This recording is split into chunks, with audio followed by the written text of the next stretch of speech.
Hi hello friends, అందరికీ నమస్కారం. నేను మీ డాక్టర్ సాయి చంద్ర. సో ఈ వీడియోలో మనం ఏసీఎల్ టైర్ అంటే ఏంటి, ఏసీఎల్ టైర్కి మనం ఎలాంటి జాగ్రత్తలు తీసుకోవాలి, అది ఎలా డయాగ్నోస్ చేయాలి, దాని ట్రీట్మెంట్ ఏంటి అనే టాపిక్ మీద మాట్లాడుకుందాం.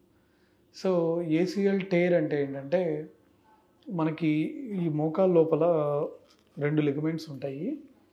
ఒకటి ఇక్కడ ముందున్నది యాంటీరియర్ క్రూషియేట్ లిగమెంట్ అంటారు, ఇక్కడ వెనకాల ఉన్నది పీసీఎల్ పోస్టీరియర్ క్రూషియేట్ లిగమెంట్ అంటారు.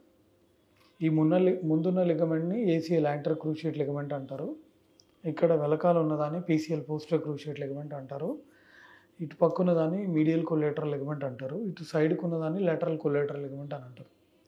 సో ఈ మేజర్గా ఈ 4 లిగమెంట్స్ ఉంటాయి మన జాయింట్లో. రెండు జాయింట్ లోపల ఉంటాయి, ఏసీఎల్ పీసీఎల్ అనేవి. ఎంసీఎల్ ఎల్సీవీఎల్ అనేవి జాయింట్ బయట ఉంటాయి అన్నమాట. సో ఈ ACL ligament one of the most important ligament in the knee joint. అంటే దీనికి 2 ఫంక్షన్స్ ఉంటాయండి. ఒకటి ఈ టిబియా బోన్ ఉంది కదా, ఈ టిబియా షిన్ బోను ముందుకు రాకుండా ఇది కాపాడుతుంది. ఇంకోటి రొటేషనల్ స్టెబిలిటీ కూడా ఇస్తుంది ఈ బోను. ఓకేనా, అది ఈ ఏసీఎల్ యొక్క ఫంక్షన్. 2 ఫంక్షన్స్, ఒకటి ఈ టిబియా బోన్ అనేది ఇట్లా ముందుకు రాకుండా కాపాడుతుంది, అలాగే ఇలాగ ట్విస్ట్ అయిపోకుండా కూడా కాపాడుతుంది. సో ఇది ఎప్పుడు జరుగుతుంది అంటే యూజువల్గా ఇండియన్ పాపులేషన్లో ఏంటంటే bike accidents are the most common cause అనమాట. అదే మీరు యూఎస్ కానీ యూకే కానీ చూస్తే అక్కడ sports are the most common cause.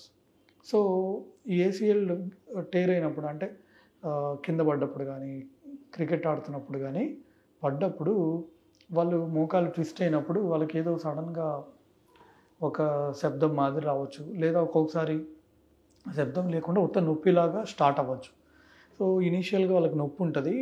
ఈ వాళ్ళంతటా వాళ్ళు ఏదైనా పెయిన్ కిల్లర్ తీసుకున్నప్పుడు నొప్పి తగ్గిపోతుంది 1-2 డేస్లో. కొంతమందికి తగ్గదు. It depends upon the severity of the tear అనమాట. ఏసీఎల్ ఒక్కటే చినిగిందా, ఏసీఎల్తో పాటు ఇంకేమైనా చినిగిందా, దాన్ని బట్టి ఆధారపడి ఉంటుంది. తర్వాత వాళ్ళ ఎక్స్రే తీయించుకున్నప్పుడు ఒక్కొక్కసారి అది ఎక్స్రేలో బయటపడవచ్చు. అవల్షన్ ఉంటే అది మనకు కనపడుతుంది. అవల్షన్ లేకుండా ప్యూర్గా సబ్స్టెన్స్లోనే చినిగింది అంటే అది మనకు ఎక్స్రేలో కనపడదు అనమాట. సో ఇంకా నొప్పి తగ్గట్లేదు ఏంటి, కొంతమందికి కాలు నడుస్తున్నప్పుడు సైడ్కి వెళ్ళిపోతూ ఉంటుంది, బ్యాలెన్స్ ఉండదు, కాలు పక్కకు పోతూ ఉంటుంది. సో అలాంటప్పుడు వాళ్ళు ఇమ్మీడియట్గా ఆర్థోపెడిక్ సర్జన్ని కన్సల్ట్ అయినప్పుడు వాళ్ళు ఎగ్జామిన్ చేసి కొన్ని టెస్ట్స్ ఉంటాయి, Lachman's test, anterior drawer test, pivot shift test అని చెప్పి పేషెంట్ని ఇలా పడుకోబెట్టి ఎగ్జామిన్ చేస్తాం. సో ఈ టెస్ట్ చూసి ఇంకా ఎంఆర్ఐ అవసరం అనుకున్నప్పుడు ఎంఆర్ఐ స్కాన్ తీస్తే దాంట్లో మనకి ఏసీఎల్ టైర్ అనేది కనపడుతుంది. సో లక్షణాలు ఎలా ఉంటాయంటే ఇందాక అనుకున్నట్టు కొంతమందికి నడవడానికి ఇబ్బందిగా ఉంటుంది, పరిగెత్తడానికి ఇబ్బందిగా ఉంటుంది, మెట్లెక్కడం దిగడానికి ఇబ్బందిగా ఉంటుంది, కాలు సైడ్కి పోతూ ఉంటుంది. సో ఇవన్నీ ఉంటాయి అన్నమాట. అందరికీ ఉండాలని ఏం లేదు, కొంతమందికి ఉండొచ్చు, కొంతమందికి ఉండకపోవచ్చు. సో ఎవరికైతే వాళ్ళకి బాగా కాలు ఇట్లా పక్కకు సైడ్కి వెళ్ళిపోతూ ఉంటుందో, స్టెబిలిటీ ఉండదో, దానివల్ల వాళ్ళు స్పోర్ట్స్ ఇక ఆడలేని పరిస్థితిలో ఉన్నారు, వాళ్ళకి మనం సర్జరీ అనేది అడ్వైస్ చేస్తాం. ఎందుకంటే సర్జరీ చేయడానికి ముఖ్య ఉద్దేశం ఏంటంటే ఈ అన్స్టేబుల్ నీని స్టేబుల్ నీగా మార్చడం. మరియు దీనివల్ల ఏమంటే ఈ ఆల్రెడీ మెనిస్కస్ అంటే ఈ ఏసీఎల్ మెనిస్కస్ చినిగింది అనుకోండి, అది కాలు పక్కకు పోయి మోకాలు కూడా అయ్యే ఛాన్స్ ఎక్కువ ఉంటుంది. సో దాన్ని ప్రివెంట్ చేయాలన్నమాట. అట్ ద సేమ్ టైం పేషెంట్ని we have to send him to the sports back. So మళ్ళీ తన్ని ఆటలకు పంపించడం, ఇవి మెయిన్ ఉద్దేశం. ఒక అన్స్టేబుల్ని స్టేబుల్గా మార్చడం, మళ్ళీ ఆ పర్సన్ని గేమ్స్కి పంపించడం. సో సర్జరీ ఏం చేస్తామంటే ఇక్కడ మీడియల్ సైడ్ ఈ ఫిబులా ఉన్నది లేటరల్ సైడ్ అండి. ఇది పటెల్లా మోకాలు చెప్ప బోను, ఇది ఫీమర్ బోను, ఇది టిబియా బోను. సో ఇక్కడ హ్యామ్స్ట్రింగ్ మజిల్స్ అనేవి ఉంటాయి ఇక్కడ మీడియల్ సైడ్. సో ఈ హ్యామ్స్ట్రింగ్ గ్రాఫ్ట్ని హార్వెస్ట్ చేసి నార్మల్గా ఏసీఎల్ ఎలా ఉంటుందో అలా తయారు చేసి అలాగా 4 టైమ్స్ మడత పెట్టి దాన్ని ఇట్లా బెండ్ చేసి ఇక్కడ ఒక డ్రిల్ వేస్తాం ఫీమర్ దగ్గర, అక్కడ ఒక డ్రిల్ చేసి మళ్ళీ టిబియా దగ్గర ఇక్కడ ఒక డ్రిల్ చేసి లిగమెంట్ని మనము ఇక్కడి నుంచి కింద నుంచి పైకి పాస్ చేసి ఇక్కడి నుంచి పైకి పాస్ చేసి ఇక్కడ ఎండో బటన్ పెడతాం. ఎండో బటన్ ఫ్లిప్ చేసి అక్కడ ఎండో బటన్ సపోర్ట్తో ఉంటుంది, ఇక్కడ స్క్రూ వేస్తాం అనమాట. అది ఎక్కువ మంది సర్జన్స్ యూజువల్గా ప్రిఫర్ చేసేది. సో ఈ ఏసీఎల్ టైర్ చేస్తే మళ్ళీ మోకాలు బాగానే నార్మల్గా అవుతుందంటే మీరు మళ్ళీ గేమ్స్ ఆడతారండి. గేమ్స్ ఆడడానికే మనం ఈ సర్జరీ చేసేది. ఓకేనా? ఈ యొక్క అన్‌స్టేబుల్ స్టేబుల్ నీగా మార్చడానికి.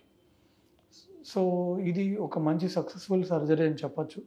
సో ఈ ఆర్థ్రోస్కోపీ వల్ల అడ్వాంటేజ్ ఏంటంటే టైం అనేది మనకి తక్కువ పడుతుంది. ఓకేనా?